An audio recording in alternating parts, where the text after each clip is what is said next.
আবহাওয়া দপ্তরের খবর অনুযায়ী আগামী 6 দিন ক্রমেই বাড়বে তাপমাত্রা। শুক্রবার সর্বোচ্চ তাপমাত্রা ছিল 37 ডিগ্রি সেলসিয়াস।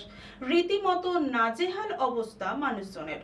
আবহাওয়া দপ্তর জানিয়েছে আগামী 6 দিন ক্রমেই তাপমাত্রা বাড়বে তাপপ্রবাহ। শুক্রবারের পাশাপাশি শনিবার সকাল থেকেই হু করে বাড়ছে তাপমাত্রা। এই দিন জেলায় সর্বোচ্চ তাপমাত্রা 37 ডিগ্রি সেলসিয়াস। অস্বস্তিকর পরিবেশের হাত থেকে রক্ষা পেতে মহিষাদলের রাজবাড়ির আম্রকুঞ্জে আশ্রয় নিচ্ছে দূর দূরান্ত থেকে কাজে আসা মানুষজন। আম্রকুঞ্জের ছায়াতলকেই বেছে নিচ্ছেন তারা, খাচ্ছেন ঠান্ডা পানীয়।